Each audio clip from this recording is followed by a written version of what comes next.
Olá, meus queridos, estamos de volta à nossa última aula de função. Função de um modo geral. A gente já falou de definição de função, de propriedade de função e de função composta. Agora a gente vai falar de função inversa. Então vamos para a aula de hoje?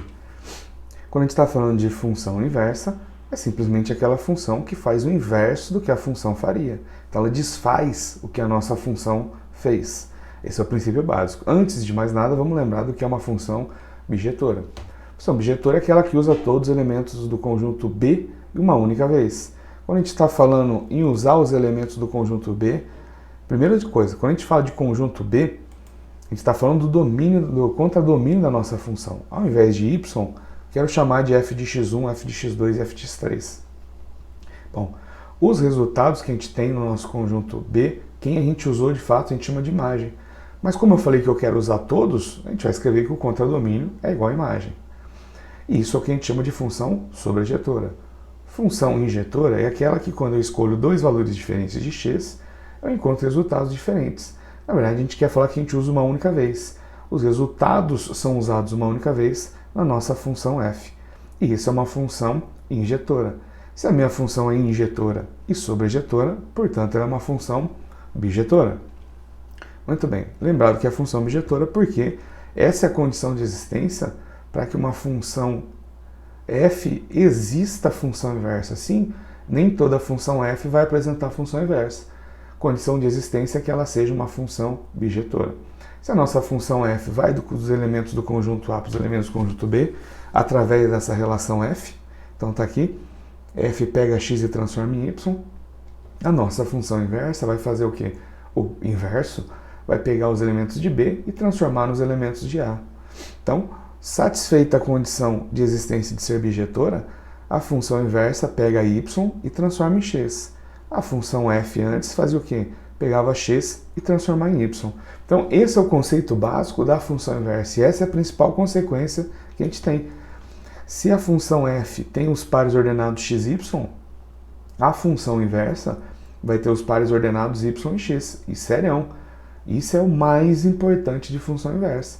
Porque ela faz o quê? Troca x por y e troca o y pelo x. Ela faz a inversão desse par ordenado.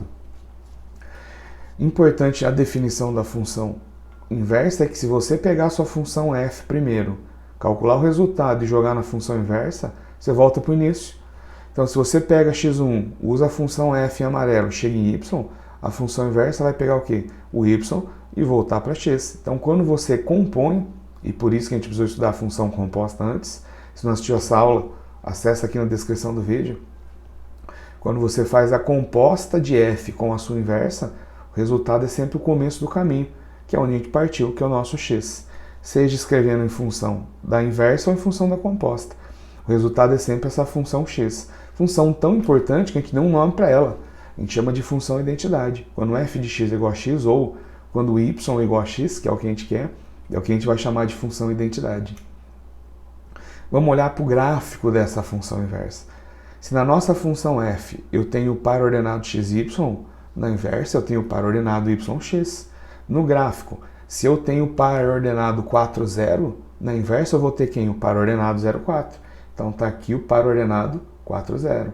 Na nossa função inversa, esse par ordenado 4, 0 vai virar o ponto 0, 4. Então a nossa função inversa tem que passar por aqui.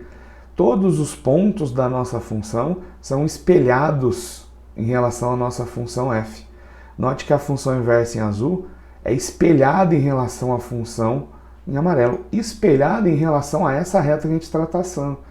Essa reta que contém os pontos de coordenadas 0, 0, 1, 1, 2, 2, os mais importantes nesse gráfico, menos 4, menos 4, 5,2, 5,2, que são aqueles pares onde x e y são iguais. E quando eu inverto, continua dando o mesmo resultado. Então a função f, a sua inversa, vai sempre se encontrar em cima dessa reta y igual a x, que é a nossa função identidade. Então você vai ter essas três coisas sendo iguais. F, a sua inversa e a função identidade. Você vai olhar para as três ao mesmo tempo? Não, a gente não trabalha com três igualdades, sempre 2 a 2. Como a gente ainda não sabe quem é a função inversa, a gente vai trabalhar o quê? Sem saber a inversa, f de x igual a x. Então eu não sei ainda quem é a inversa, mas se ele pedir o ponto de encontro, não sofre. Pega a função, fala que ela é igual a x. Quando você fizer isso, você está falando que y é igual a x. E o par ordenado xy, que é que você quer o ponto de encontro, vai ter que ser um par de coordenada xx. E para isso, basta igualar essa função a x. Como calcular essa função inversa? 2 métodos. O primeiro, fazer a função composta. Vamos ver um exemplo para a gente entender essa parada. Está aqui a função f de x, 2x menos 3. Fazer a função inversa é trocar aqui na nossa função em amarelo o nosso x pela nomenclatura f a menos 1 de x. Então vou fazer isso. No lugar do x da função f amarela, no lugar desse x aqui, vou escrever f a menos 1, que está em azul. Então aqui também, no lugar desse x, f a menos 1, que é a nossa inversa, que está em azul. Bom, quando a gente olhar isso aqui, passo o menos 3 para o outro lado, passo 2 dividindo e a gente encontra a nossa função inversa. Note que quando uma função é muito simples, você consegue fazer ela de cabeça. Sim, esses passos são organizados para quando algum corretor precisa ler a sua dissertação de como você resolveu, mas você faria ela de cabeça. Sua função inversa, sua função f faz o quê? Multiplica por 2 e depois subtrai 3. A inversa vai fazer tudo isso ao contrário, inclusive na ordem dos passos. Ao invés de, por último, subtrair 3, primeiro ela vai somar 3.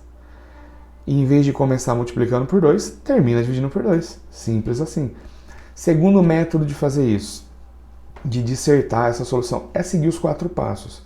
E sempre esses 4 passos, essa é a vantagem para quem gosta de ser metodológico. Primeiro passo, trocar f de x por y. Segundo passo, trocar x por y, y por x. Terceiro passo, isolar o y. E no quarto passo, trocar y pela nomenclatura que a gente está usando, que é f a menos 1, que é a nossa função inversa. Por exemplo, se eu tenho a função f de x igual a 2x menos 3. Primeiro passo, trocar o nosso f de x por y. Segundo passo, trocar x por y, trocar y por x. Terceiro passo, isolar o nosso y. Esse menos 3 foi para lá somando, o 2 passou dividindo. E pronto, ao invés de deixar escrito assim, a gente vai só no lugar desse y escrever quem? F a menos 1. E a gente vai encontrar a nossa função inversa. Coloquei a mesma no exemplo para você ver que a gente encontrou o mesmo resultado. Observações importantes. Às vezes é só isso que uma questão que é de você. Você relacione o domínio da função com o contradomínio da sua função e com os domínios e contradomínio da inversa.